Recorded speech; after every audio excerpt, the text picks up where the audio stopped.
Hello, happy holidays, and welcome to Northern BC Moments, a show about good news, hilarious news, and some unique stories from over the past year here on CKPG News. Where else to start other than a missing emu? It generated quite the conversation around the city back in June. It's still missing, but it ruffled a few feathers, especially when it first went to the airport. It's not something you'd expect to see every day here at the Prince George Airport, but an emu was running wild right here on Monday, something that caught social media by storm, ruffling a few feathers in the process. The emu had been around town, saw it all over social media. Other people had sightings of it, and somebody messaged our social media page with a video of the emu. They're heading for their plane, and the emu is running beside their truck. So that's how it started. Hey, you. You can see the bird running towards the airport here in this video. Before that, sightings of the bird were recorded all over Prince George, from the BCR site to Boundary Road, before finally ending up next to the runway, a fitting location for a big bird dubbed Dora, the Explorer. I got to the airport, and there it was in the field and just kind of hanging out. The feathery fowl hung out for a handful of hours before the folks at Black Spruce Farms came and got it.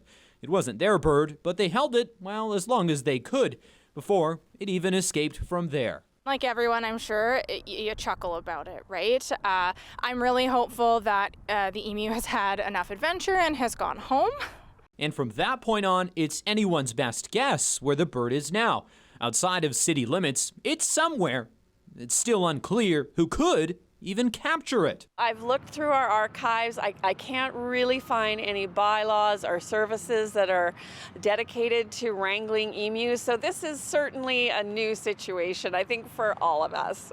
And as for if you see this mammal, about 6 feet tall, about 100 pounds, and can run at speeds Usain Bolt couldn't even match on a good day, this is what the regional district says you should do. We certainly don't have a lot of experience in being around emus, so I would think the recommendation would be to stay a safe distance away. I'm not really sure who has the manpower available to corral the animal. As far as the last place that this emu was seen, it was right out here in Pineview. Black Spruce Farms took the flightless bird in from the airport, and since then, well, it has escaped from even here. And so far, we're still looking for it somewhere out here in Pineview. Caden Fanshaw, CKPG News. The rally for Brody took over Prince George in early 2021. You might remember when his call out to Ryan Reynolds actually came to fruition. Hey Ryan, Brody and Randy here. Tuesday afternoon, Randy and Brody Derry put out a call to their favorite superhero, Ryan Reynolds. Oh, hello. You are the coolest for so many reasons, right, Brody? Yep. As 11-year-old Brody gets chemotherapy treatment for his stage 3B Hodgkin's lymphoma at BC Children's Hospital, while he's also battling Crohn's disease. That not taking long to get the attention of Ryan Reynolds himself.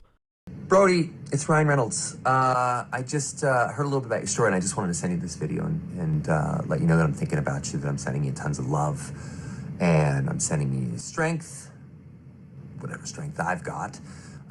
And just, man, you have a ton of people in your life that love you so much. And I know you've been going through it. I know it's been a challenge lately, but you know something, Brody, you're just the man for the job. So I'm sending you lots of love. I hope I get to meet in person one of these days, and hang in there. Okay, pal, bye. For Brody, it was a dream come true. Hey, that was really cool. I feel really special about that, and it would be really cool to see you, Ryan. Thank you. MLA Shirley Bond, just one of many who lended a helping hand making sure Deadpool would get back to Brody.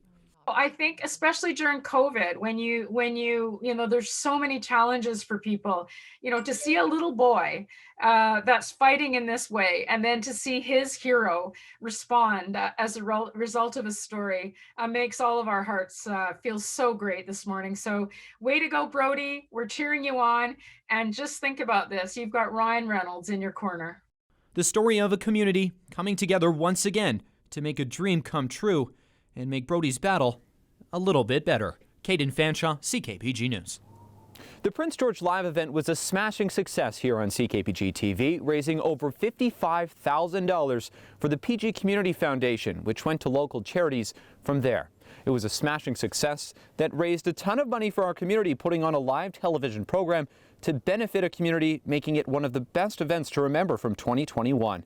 Another was the BCNE. A big return for the fair saw free admission for all and an extended stay by the Midway as well. The event was truly one of the first large gatherings held since the pandemic. And how could we forget Rooftop Rock? The second time was the charm for that event, which also drew hundreds to the exhibition grounds. Prince George's new fire hall officially opened in 2021, but a tradition from the old fire hall started back in 1956 will live on in the new building. Turn around from your old digs there, Chief Eagle. It's smaller this way. Retired Fire Chief Mike Dornbeerer and retired Chief Training Officer Fred Eagle got a tour of the new fire hall, inside of which is a replica of the old fire hall, the one they're more familiar with. Do you remember the date we moved it? You guys, it was 1956. You remember what month? February. February. Okay. I'm gonna get a plaque made. I started, like I said, in '69, and when I asked Cliff when he was promised a new hall, I think they said in '69, we're going to get a new hall pretty quick. Well, yes. Good things travel slowly. I remember it well. But the real reason they came to the new fire hall was to take in a bit of history. They started a history and tradition of going up in the hose tower at the old fire hall and marking their name and their start date in chalk. The earliest date we have on record in that tower was 1966.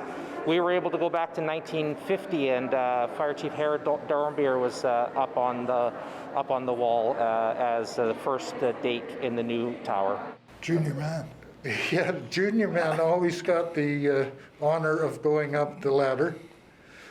And when you were up there, you could do pretty well whatever you wanted, including put your name on the wall. And nobody was around to tell you not to. Amongst other things. Yeah. These names were all painted by Duchess Park students. As they were working, we got the visit of 2 firefighters. And right away, the look at, oh, do you remember so-and-so, and do you remember? And so they could make the connection between the work they were doing and how important it was for the community and the history. So so they saw how meaningful the art can be. And drying hoses was probably the most pragmatic thing done in the hose tower. One of our ex-members decided to set off a Halloween mortar in the tower, which filled the whole hall with smoke. One of our ex-members used to play the bugle on the fog nozzle. He'd do that in the tower, among other things. So once the old tower and the old fire hall are gone, at least a bit of its legacy will live on. Cheryl Jan, CKPG News. Coming up next on Northern BC Moments, a Starbucks parade held for a good reason. Stay with us.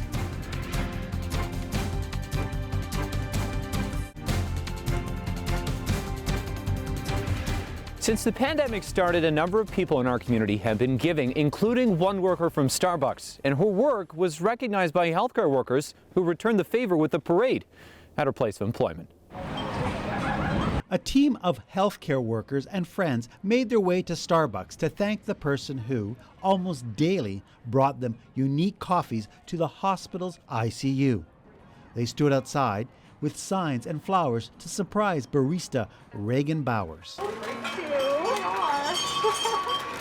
really appreciate everything you've done for us. And we've had so much support from the community, and we've had so much support from you. And we just wanted to say thank you. Each time Reagan was on shift, she would take the ICU order, and after work, she would deliver the coffees to the hospital. I honestly never expected that. This would be the other way around in my eyes. I mean, they're doing so much more than what I would ever consider, and just knowing that just a cup of coffee is bringing this emotion out, that's made my day, honestly. Each time Reagan made the special coffee delivery, the mood in the ICU improved. When we hear that Reagan's coming, it just puts a little pep in your step, you know? And she's so kind, so kind-hearted. Like, she's coming with trays of coffee, like managing this, and she never complains, and she always takes our order. She's just been a ray of sunshine for us. The small token of thanks went a long way during a difficult time. It's been a long year for everybody, not just nurses, but community as well. So, you know, getting a cup of coffee sometimes, I remember one coming and just about crying because I was like, oh, I could really use this right now. So it honestly made the day. It made it so that you could just be like, yeah, let's keep going. We got this. We're here for everybody. It's the least I can do. You know, we've been so supported for the whole year from Reagan and others. Little acts of kindness go a long way. So our little act of kindness have made our day. So we're just trying to give a little act of kindness, back to the community, saying, we hear you. Thank you for appreciating us. We appreciate you. Reagan estimated she had hand-delivered close to 300 coffees to those working in the ICU.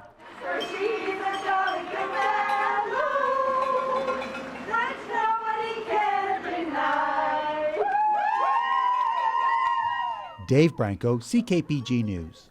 After many community events, trivia, weddings, funerals, etc., Dave Horton officially donated his FM transmitter to the Exploration Place. 1968 Trivial Pursuit Genius Edition. If you haven't attended one of Dave Horton's pandemic-friendly events, odds are you probably know someone who has. If I didn't lose my job for 6 months, then none of this would have happened, right? I would have kept busy. And a lot of this was just driven by bored man entertains himself and others. The events all started early on in the pandemic. If you were to make a list of all of them, it's a long list, evolving bigger and better with every single event. Most of that entertainment made possible thanks to a few items, which are now part of history. I saw the request for items. I saw the drum that was dropped off by West and the drumming group. And then I was looking in my basement and I just saw tons of what could be considered history. So I've got things like the original FM transmitter that started the first events, that ran churches and weddings and funerals. I've got the original microphone. And to me, this stuff is just stuff. The donation of those items and more, a true sign of the times, with health experts optimistic the COVID-19 finish line is indeed in sight. And although this pandemic collection is far from complete, it's another reminder we are and have been living through a very historic time. Contemporary collecting is a complicated process in any museum, but no one is going to argue that this pandemic is a moment in history that we're all living through. And at the very beginning, all of you guys in the media reached out to us wanting information on the Spanish flu of 1918. Well, now, 100 years from now, when something goes down again and the media reaches out, we will have quite the collection on the pandemic of 2020. And if you've been watching, you may have noticed Dave Horton's wide variety of hats. Almost too many of them to count. Something which has caught on as his thing, like his name around town, or being known as the drive-in guy, which has ultimately made him PG famous. I had some ideas, but ideas are cheap. You know, it's easy to have an idea. To make an idea happen is costly. And I didn't pay $60,000 in candy. The community paid $60,000 in candy. I spent a lot of my time on it, but I didn't hand out a single bag of candy for Candy Cruise. That was volunteers. So as long as when people think of, as weird as it, as long as when my name gets said, people remember a community gathering, that is very honoring and very humbling. And now, even his hats are part of history. Caden Fanshaw, CKPG News. When you think of a witch's cauldron, a fungus is not what comes to mind, although one of those was found here in Prince George. It's so rare, that kind of fungi is not even registered officially in British Columbia. It's a tiny mushroom that you've probably never seen before, and its name is something that you usually only hear in movies. Sarcosoma globosum, or as it's commonly called, witch's cauldron. It's a rare fungi that's usually only found in Northern Europe. Mushrooms like these tend to thrive in older, untouched forests, which are still common here in Prince George. But one local professor says it's not the first time it's been found in Canada. These are a rare fungus that's commonly found in northern Europe, and there's been a couple of sightings in eastern Canada, particularly in Nova Scotia, but here we've found them in Prince George, and there's been no recorded observations here, official observations, in western Canada at all. Dr. Michael Preston from UNBC says he's been getting responses from people claiming sightings of the witch's cauldron, which is helping him get closer to better understanding the mushrooms. They were the first ones who reported this on Facebook, and that's really brought it to my attention. Until then, I'd actually never seen it. Now, if you touch a witch's cauldron on the outside, it'll feel like you're touching fake skin, but on the inside, it'll feel like a gel-like substance. These mushrooms are usually found on the ground next to a spruce tree, but experts say they still don't know the role it has in the environment. The witch's cauldron aren't poisonous, but they're not edible either. Preston says that because of the lack of data, it's not well known how they're growing and distributing around the northern region, or what type of fungi it is. And as far as witch's cauldron is concerned, we actually don't know what it's doing. Is it a decomposer, or is it a mycorrhizal fungus? And that's one of the most exciting things about this rare fungus. Preston says he's excited about this new discovery, and he's encouraging everyday people to try and find the witch's cauldron. This month, more than 50 people say they've seen the mushroom. Right now, he believes the witch's cauldrons will only be around till June, but he has plans for the future. This is a fantastic start, and my intention is next year, hopefully when COVID restrictions have been lifted, we can get out and do a really good survey throughout the region and just get that published. Ollie Herrera, CKPG News.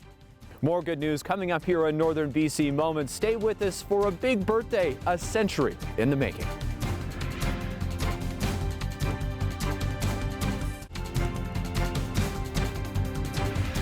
2021 was a big year for the University of Northern British Columbia, becoming the first university to have Indigenous designed jerseys on both their soccer and basketball teams, designed by Gitxsan artist Trevor Angus. Have a look at the national reaction the jerseys ended up getting. To be a timber wolf is to be greater than oneself. It was a project many years in the making, but finally on Wednesday, the UNBC Timberwolves became the first college or university athletic program here in Canada to unveil an alternate logo and jersey designed completely by an Indigenous artist. It was something that kind of grew from our traditional drum ceremony, okay? So we gift our student athletes that graduate with a drum, which has a huge significance. And as you know, that was a couple years in, we're like, we need to continue a connection. We have this amazing partnership with our First Nations Center, and I think it was out of Todd Jordan and Dale Durgasov's, they had this idea of like, why don't we do an Indigenous uniform? And so that kind of sparked the idea. The logo and jerseys were designed by Gitxsan artist Trevor Angus, who attended UNBC from 2000 to 2003 and had previously designed the logo for the university's First Nations Center. I was really surprised today to hear that this is the first university or college in Canada that has actually added a First Nations aspect to any of the sporting uniforms, right? So I'm really proud to hear that, of course. And these are more than just jerseys for those student athletes who also come from Indigenous backgrounds, much like Claire Turner. It just shows how powerful this movement is and how strongly the athletic department feels about building the relationship with the Indigenous communities. In consultation with Clele Tene, Chief and Counsel, the shorts bear syllabics that translate to Enchahana, while that very phrase sits across the back shoulders of every jersey. Enchahana is UNBC's motto from Dakal elders and is interpreted as respecting all forms of life. We're so excited for people to ask the students, like, what is that on your shorts? And it's syllabics for Enchahana, which is our UNBC motto. So the learnings will then go from a first year to a second year to a fifth year and on to the rookies, right? So it's going to be a never-ending learning process, and it's one small step in truth and reconciliation that we are so blessed to have the opportunity to do. The soccer version of the new jerseys will make their debut this Saturday, October 23rd, against the visiting TRU Wolfpack. The event will be the first annual Natsilnik Day, which is the Dakal word for coming together. Stay with us for a big birthday celebration, a century in the making, and find out what the man actually got to celebrate.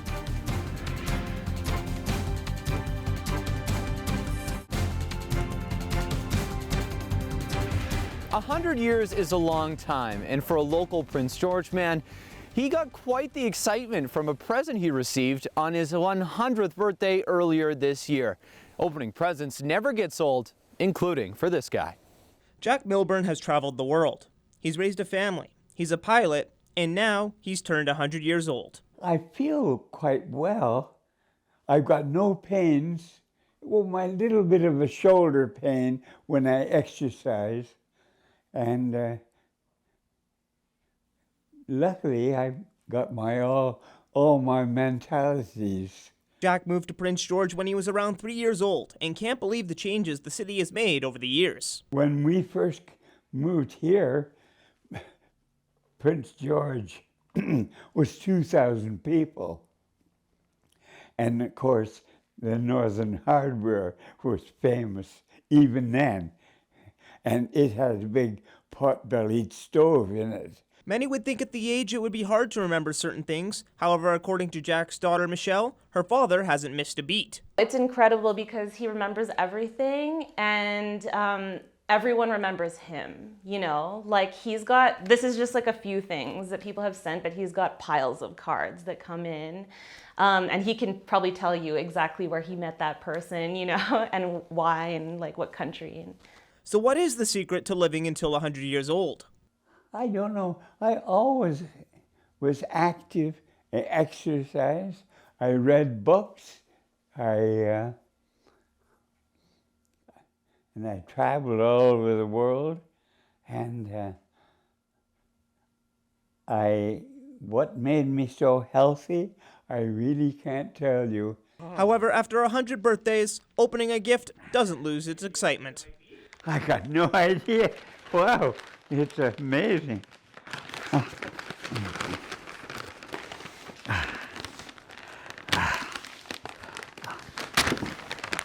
Oh. Anthony Correa, CKPG News. Shortbread cookies.